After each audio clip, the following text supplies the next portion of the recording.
एक मेड उस पर पानी फेंकती है और गुस्से में उसे जल्दी से खुद को क्लीन करने का इंस्ट्रक्शन देती है, क्योंकि उसे जल्द ही किसी के साथ जाना था। वो गुस्से में उसे पलट कर देखता है और ऐसी गुस्से वाली सड़ी हुई नजर दिखाने के लिए उस मोटी मेड से एक थप्पड़ खाता है। सैल पानी में अपना रिफ्लेक्शन देखता है और शायद इसी थप्पड़ ने उसके होश ठिकाने लगा दिए थे। उसे धीरे धीरे रियलाइज होने लगता है कि उसका पुनर्जन्म हुआ है। अपनी पिछली लाइफ में वो कूपर फैमिली के शैडोज में से एक था, जिसने बहुत यंग एज से ही फैमिली की सबसे क्रू ट्रेनिंग सही थी। शैडोज वो लोग थे जो फैमिली के लिए सारे छिपे हुए डर्टी काम करते थे और बदले में फैमिली उन्हें बेशुमार दौलत से रिवॉर्ड करती थी।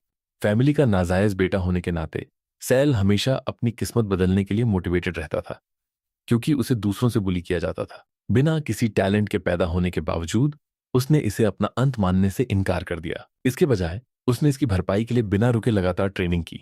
बेचारे सैल को अक्सर नेग्लेक्ट किया जाता था, इसलिए उसने मामलों को अपने हाथों में लिया और फैमिली के लिए लड़ा। उसने हर ऑर्डर को ड्यूटीफुली ओबे किया, चाहे वो दुश्मनों को मारना हो या उनके अवशेषों को ठिकाने लगाना हो। अनगिनत लड़ाइयों और जीतों के बाद उसने सोचा कि उसकी फैमिली उसे कीमती गिफ्ट से रिवॉर्ड करेगी, लेकिन उसने जो एक्सपेक्ट नहीं किया था वो था फंसाया जाना। पीछे मुड़कर देखने पर शायद उसे और ज्यादा पेसिमिस्टिक होना चाहिए था। इसी तरह सैल कूपर ने शैडोज के पीछे का कड़वा सच जाना।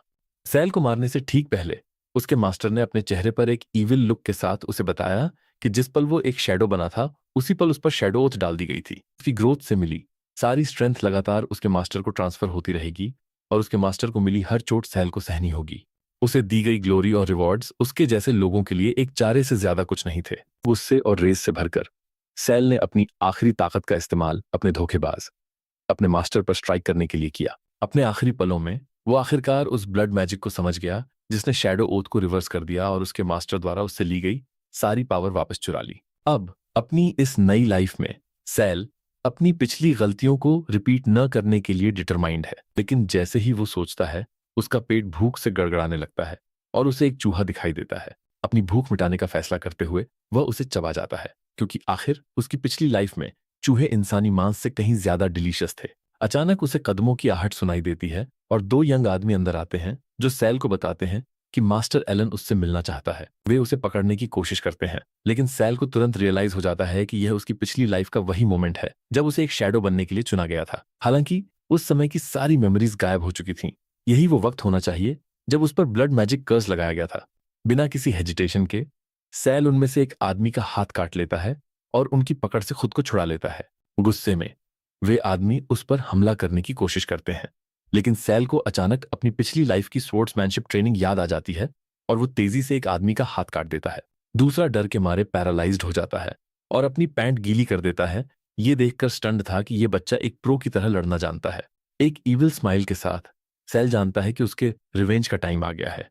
शैडो ओथ्स की बात करें तो यह एंशियंट ब्लड मैजिक का एक फॉर्म है जहां ओथ के मास्टर को टारगेट को अपना शैडो बनाने के लिए कीमत के तौर पर बहुत कम मात्रा में ब्लड देना होता है। शैडो ओथ मास्टर को कोई नुकसान नहीं पहुंचा पाएगा और उसे ओथ मास्टर की जगह पर लगी चोटों को सहना होगा। इसी के साथ शैडो की सारी ग्रोथ और एबिलिटीज ओथ मास्टर को ट्रांसफर हो जाएंगी। लेकिन इस मैजिक के क्रूर नेचर के कारण एम्पायर ने 100 साल पहले सभी ग्रिमोयर्स को डिस्ट्रॉय करने का ऑर्डर दिया ताकि कोई भी इसका इस्तेमाल न कर सके। एनीवे, जिन यंग आदमियों को सैल को लाना था उन्हें एलन कूपर से थप्पड़ पड़ते हैं। भले ही एलन सिर्फ 8 साल का है, लेकिन वो कूपर फैमिली का अगला सक्सेसर है। जिस आदमी को अभी अभी थप्पड़ पड़ा वह 3 साल के सैल से ह्यूमिलिएट होने के लिए माफी मांगता है। एलन फिर सैल के पास जाता है और सैल के गट्स पर कमेंट करता है कि उसने उसके लोगों को पीटा।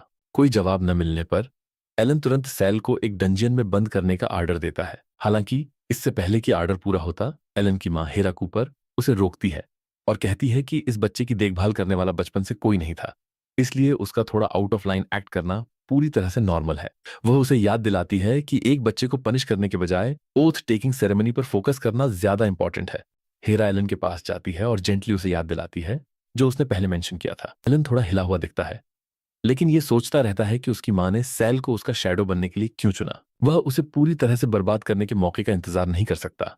एलन अपनी मां को देखकर स्माइल करता है और वो सर्वेंट्स के साथ कमरे से चली जाती है। उनमें से एक को साउंड प्रूफिंग स्पेल डालने और किसी को भी एलन को डिस्टर्ब न करने देने के लिए कहती है। जैसे ही हेरा जाती है, एलन एक कप में पानी डालता है और एक टोस्ट रेज करता है। शैडो आर्मी के मेंबर्स बनने पर सभी का वेलकम करता है। बच्चे ओथ टेकिंग सेरेमनी के लिए एक्साइटेड दिखते हैं और चिल्लाते हैं कि वे अपनी पूरी लाइफ फैमिली को डेडिकेट कर देंगे, यह मानते हुए कि उन्हें सब कुछ फैमिली द्वारा ही ग्रांट किया गया था। लेकिन छोटा सेल अच्छी तरह जानता है कि क्या चल रहा है। फिर वे सभी पानी पीते हैं और जैसे ही वे ऐसा करते हैं वे जमीन पर कोलैप्स हो जाते हैं। जैसे ही वे गिरते हैं एलन हाथ में एक नाइफ लिए उनकी बेवकूफ़ी पर उनका मजाक उड़ाता है और दावा करता है कि वे ड्रग्ड वाटर और होली वाटर के बीच का डिफरेंस भी नहीं बता सके। वह अपनी उंगली काटता है और शैडो ओथ डालते समय अपने खून की कुछ बूंदें गिराता है। वो मैजिक को काम करते हुए और पावर को अपनी बॉडी में एंटर करते हुए फील कर सकता है। निश्चित रूप से उसने इतने सिंपल होने की उम्मीद नहीं की थी और खुद को एक जीनियस कहता है। एलन अपनी माँ को इस बारे में बताने का इंतजार नहीं कर सकता, लेकिन अचानक उसे लगता है जैसे वो अपने पैर नहीं हिला सकता। पैनिक में एलन सोचता है कि क्या ये शैडो ओथ का आफ्टर इफेक्ट है। डर उसके अंदर समा जाता है जब उसे रियलाइज होता है कि उसकी माँ ने उसके साथ ये डिस्कस नहीं किया था और वो रेंगते हुए अपनी माँ के लिए रोने लगता है। तभी उसे एक आवाज उसका मजाक उड़ाती हुई सुनाई देती है, उसे कावर्ड बुलाते हुए और कहते हुए कि अब वह अपनी माँ की पीठ के पीछे छिपने की कोशिश कर रहा है। एलन पीछे मुड़कर देखता है और उसे याद दिलाया जाता है कि चाहे वह अपनी माँ को कितना भी बुलाए, साउंड प्रूफ स्पेल डाला जा चुका है, इसलिए कोई भी उसकी दर्दनाक चीखें नहीं सुन सकता। आंखों में आंसू लिए एलन मुड़ता है और देखता है कि सैल अपने हाथों में एक स्वॉर्ड पकड़े हुए है। तो तुरंत एलन को रियलाइज होता है कि यह सैल कूपर है। जब एलन जमीन पर कांप रहा होता है तब भी वो समझ नहीं पा रहा होता है कि सैल कूपर शैडो ओथ के बारे में कैसे जानता है। लेकिन सैल मेंशन करता है कि वह और भी बहुत कुछ जानता है और अगर वो शैडो ओथ को रिवर्स कर दे तो वो सोचता है कि एलन कैसे रिएक्ट करेगा। इसी के साथ सैल स्वॉर्ड को जमीन में घोंप देता है और एलन के दिल में दर्द शुरू हो जाता है। वह पैनिक हो जाता है, अनश्योर कि उसके साथ क्या हो रहा है। एलन उस पर रुकने के लिए चिल्लाता है और सोचता है कि वह क्या करने वाला है। सैल जवाब देता है कि अपनी पिछली लाइफ में उसे अपनी जान देकर वो सब कुछ वापस चुराना पड़ा जो उसका था और इस लाइफ में वो बस फेवर रिटर्न कर रहा है। अचानक कमरे में एक तेज चीख गूंजती है। सर्वेंट्स और हेरा सोचते हैं कि अंदर क्या हो रहा है क्योंकि साउंड प्रूफिंग स्पेल टूट गया है। हेरा को तुरंत रियलाइज होता है कि यह एलन की आवाज है जो हेल्प के लिए चिल्ला रहा है। वह एलन के बिस्तर के किनारे पर बैठती है और उसकी कंडीशन चेक करती है। बटलर ने उसे एश्योर किया था कि यंग मास्टर ठीक है, बस इतना स्ट्रॉन्ग मैजिक इस्तेमाल करने से थोड़ा थक गया है। उसने एक्सप्लेन किया कि साउंड इम्पेनेट्रेबिलिटी स्पेल इसलिए कैंसिल हो गया था क्योंकि उसे कास्ट करते समय एक सर्वेंट डिस्ट्रैक्ट हो गया था। उसने समझ में सिर हिलाया और उसे उस सर्वेंट की बॉडी कुत्तों को खिलाने का ऑर्डर दिया। बटलर सहमत हो गया और थोड़ा झुका। उसने मेंशन किया कि यंग मास्टर थोड़ा नर्वस लग रहा था, जो कि अंडरस्टैंडेबल था, लेकिन वो अभी भी इस तरह की चीज के लिए बहुत छोटा था। प्रेशर क्लियरली उस पर भारी पड़ रहा था। एलन उनकी बात नहीं सुन रहा था। वह बस एक ही पॉइंट पर घूर रहा था, विचारों में खोया हुआ। किसी कारण से उसे लगा जैसे कुछ हुआ है, लेकिन उसे याद नहीं आ रहा था कि क्या। अचानक उसकी माँ ने उसके माथे को छुआ और स्माइल की। उसने उसे शैडोज के बारे में चिंता न करने के लिए कहा, यह कहते हुए कि यह जंगल का कानून है। एलन ने उसका हाथ झटक दिया और पूछा कि यह अलग कैसे हो सकता है। वह कूपर फैमिली का फ्यूचर हेड था। बेकार लोगों को उसके लिए अपनी जान देने को तैयार रहना चाहिए। उसकी माँ ने सरप्राइज में उसकी ईविल स्माइल को देखा, फिर हंस पड़ी। उसने उससे कहा कि वो सच में उसका बेटा है क्योंकि वो चीजों को सही ढंग से समझता है। उसने आगे कहा कि अगर उसे कुछ चाहिए तो उसे बस उसे बताना होगा और वो उसके लिए कुछ भी करेगी। वे गले मिले और एलन सहमत हो गया, ये कहते हुए कि वह सबसे बेस्ट माँ है।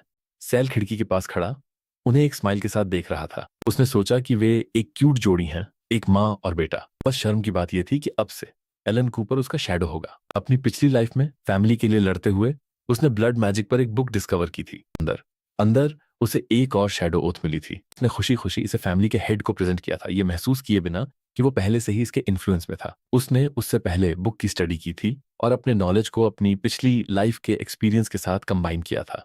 उसने अपने हाथ से बैंडेज हटाया, ये सोचते हुए कि खून की सिर्फ एक बूंद ही ओथ को तोड़ने के लिए काफी होगी। एलन के साथ उसका रिलेशनशिप बदलने वाला था, लेकिन अभी वो सिर्फ 3 साल का था और उनसे लड़ने के लिए बहुत कमजोर था। उसे रियलाइज हुआ कि उसे और स्ट्रॉन्गर बनने की जरूरत है और पावर की ओर उसका पहला कदम फ्लेमिंग माउंटेन होगा। यह कूपर फैमिली द्वारा सबसे स्ट्रॉन्गेस्ट शैडोज को खोजने के लिए बनाया गया एक ब्रूटल टेस्टिंग ग्राउंड था, ठीक प्रोमेथियस की तरह जिसने ह्यूमैनिटी के लिए आग चुराई और हर दिन एक ईगल के पंजों से सफर किया।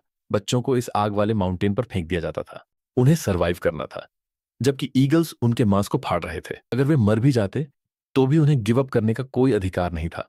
केवल जब पहला शैडो टॉप पर पहुंचता तभी उन्हें ग्रिफिन का ब्लेसिंग मिलता, एक इंडिस्ट्रक्टिबल बॉडी, चाहे उन्होंने कितना भी दर्द सहा हो। जल्द ही वे ट्रेनिंग ग्राउंड में एंटर हुए। एनोस वॉकर शैडो ट्रेनर ने बच्चों को एड्रेस किया, ये बताते हुए कि उनके पास सिर्फ 3 दिन हैं। उनका गोल सिंपल था, माउंटेन की पीक पर जिंदा पहुंचना। उन्होंने यह कैसे अचीव किया ये इररिलेवेंट था। हालांकि अगर वे सरेंडर करते तो उन्हें 3 दिनों में एग्जीक्यूट कर दिया जाता। उन्हें अपने फ्यूचर के लिए लड़ना था। एनोस ने सीटी बजाई और बच्चे तुरंत माउंटेन की ओर दौड़ पड़े। कोच ने आखिरी लड़के को धीरे धीरे ढलान पर चढ़ते देखा। उसने भी उसे नोटिस किया और एनोस को इन्फॉर्म किया कि वो लड़का सैल कूपर है, वही बास्टर्ड जिसने पिछले दिन यंग मास्टर को गुस्सा दिलाया था। मीनवाइल सैल रफ किनारों को पकड़कर चट्टान पर चढ़ गया। वह आदमी जोर से हंसा और एनोस से सैल को देखने के लिए कहा। यह कहकर उसका मजाक उड़ाया कि वह अपने नंगे हाथों से चढ़ रहा है और आधा रास्ता पहुंचने से पहले ही गिरकर मर जाएगा। कोच भी हंसा, सैल को इडियट कहते हुए। उसके असिस्टेंट ने पूछा कि वे उसकी लाश तुरंत क्यों नहीं ले आते। वो आदमी मुस्कुराया और कहा कि उसके पास एक बेहतर प्लान है, ये इंडिकेट करते हुए कि इसे एक्शन में लाने का टाइम आ गया है, और एनोस को अपनी घड़ी में टाइम दिखाया। उसी मोमेंट माउंटेन की समिट पर एक बहुत बड़ा शैडो दिखाई दिया। बच्चे डर से फ्रीज हो गए और पूछा कि ये क्या था, या यह एक ईगल था। ग्रिफिन आगे बढ़ा और बच्चे हॉरर में चिल्लाए, ये रियलाइज करते हुए कि ये एक मॉन्स्टर था। सैल टॉप पर पहुंचा और चारों ओर देखा। उसने कई बच्चों की बॉडीज और मैसिव ग्रिफिन को देखा। उस बीस्ट ने अपने जबड़े भींच लिए और एक छोटे लड़के की बॉडी में काट लिया। उसकी आंखें भूख से चमक उठी। एनोस ने अपनी पीठ के पीछे से एक बो निकाला और खुद को याद दिलाया कि इस लड़के ने कल यंग मास्टर को गुस्सा दिलाया था। उसने ग्रिफिन का इस्तेमाल करके सैल को एलिमिनेट करने और यंग मास्टर को खुश करने का फैसला किया। उसने एरो खींचा, निशाना साधा और शूट कर दिया। एरो ग्रिफिन के सिर से कुछ ही सेंटीमीटर की दूरी से गुजरा। ग्रिफिन गुस्से में दहाड़ा, ये जानने की मांग करते हुए कि किसने उस पर अटैक करने की हिम्मत की। उसी मोमेंट सैल पूरी तरह से चट्टान पर चढ़ गया। ग्रिफिन ने मान लिया कि वही रिस्पॉन्सिबल है और उस पर झपटा, उसे फूल कहते हुए और उसकी मौत की कामना करते हुए। सैल मुस्कुराया, ये सोचते हुए कि वो भी उस बीस्ट से वही कह सकता है। वह अचानक कूदा, अटैक को डॉज करते हुए। वह पहले भी इस सिचुएशन से गुजर चुका था। वह ग्रिफिन की ब्लेसिंग हासिल करने का एकमात्र तरीका जानता था। सैल मॉन्स्टर की पीठ पर कूदा और अपनी स्वॉर्ड निकाली, उसकी टिप को नीचे की ओर पॉइंट करते हुए। एक कॉन्फिडेंट स्माइल के साथ उसने सोचा कि उसे बस बीस्ट को टेम करने की जरूरत है। ग्रिफिन एक एस रैंक मॉन्स्टर था, मेल, जिसका डेंजर लेवल 4 स्टार्स था। फ्लेम माउंटेन पर पैदा हुआ। यह अफवाह थी कि उसने कई ह्यूमन ब्रेन्स खाने के बाद साइकिक कम्युनिकेशन डेवलप कर लिया था। कूपर फैमिली ने उसके साथ एक डील की थी।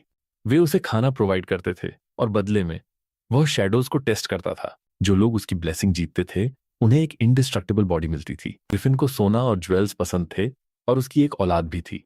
सैल ने अपनी ब्लेड की टिप मॉन्स्टर के सिर में घोंप दी, ये सोचते हुए कि ग्रिफिन ह्यूमन की इंटेलिजेंस वाला एक स्टबर्न क्रीचर है। उसका मानना था कि अगर वो उसे पूरी तरह से डिफीट नहीं कर सकता तो उसे टेम करने का कोई चांस नहीं है। मॉन्स्टर पर स्ट्राइक करने के बाद सैल नीचे कूद गया, उनके बीच की दूरी बढ़ाते हुए, और फिर दोबारा उसकी ओर बढ़ा, यह रियलाइज करते हुए कि उसे इस फाइट में अपना सब कुछ देना होगा। सैल ने अपनी स्वॉर्ड कई बार घुमाई, लेकिन ग्रिफिन ने आसानी से उसके वारों को डॉस कर दिया। फिर ग्रिफिन ने अपनी मैसिव चोंच खोली, एक पावरफुल एनर्जी रिलीज की और उसे एक बड़े टॉर्नेडो की तरह सैल पर थूक दिया। सैल की छोटी हल्की बॉडी तुरंत हवा से क्लिफ के एकदम किनारे पर उड़ गई। उसे लगा कि वह गिरने लगा है और डर से चिल्लाया, लेकिन लकीली वह ठीक समय पर लेस को पकड़ने में कामयाब रहा। वह वापस ऊपर चढ़ गया, खुद को याद दिलाते हुए कि वह अब 3 साल का है, 30 का नहीं। सैल को यह भी रियलाइज हुआ कि उसकी पिछली लाइफ के स्वॉर्ड स्किल्स भी उसके करंट फॉर्म में उसकी हेल्प नहीं करेंगे। ग्रिफिन उसके करीब पहुंचने से पहले ही उसे खत्म कर देता। सैल जानता था कि ग्रिफिन को हराने का अभी भी एक तरीका है, उसे बस केव तक पहुंचना था। उसने केव के एंट्रेंस की ओर देखा जो एक ऊंची क्लिफ पर थी और नोटिस किया कि ग्रिफिन फिर से पावर इकट्ठा कर रहा है। ग्रिफिन ने सैल पर एक पावरफुल स्ट्रीम शॉट की और वो तेजी से साइड में भागा, ये रियलाइज करते हुए कि ग्रिफिन के पास पावरफुल विंड मैजिक है। हर बार जब ग्रिफिन अपने मुंह से विंड की स्ट्रीम्स रिलीज करता तो उसकी पावर एक लेवल बढ़ जाती, 10 तक। सैल समझ गया कि एक बार जब ग्रिफिन अपनी फुल पावर पर पहुंच गया तो भले ही उसके जैसे 100 वॉरियर्स हों, यह काफी नहीं होगा। ग्रिफिन के अटैक्स को डॉस करते हुए सैल को अचानक एक आइडिया आया। वह एक मोमेंट के लिए रुका, फिर ऊपर कूदा, ये सोचते हुए कि जब वह ग्रिफिन से छिप नहीं सकता तो क्यों ना उसका इस्तेमाल केव तक पहुंचने के लिए किया जाए। सैल ने खुद को डिफेंड करने के लिए ग्रिफिन के सामने अपनी स्वॉर्ड निकाली और एक बार फिर पावरफुल विंड ने उसे जोर से टक्कर मारी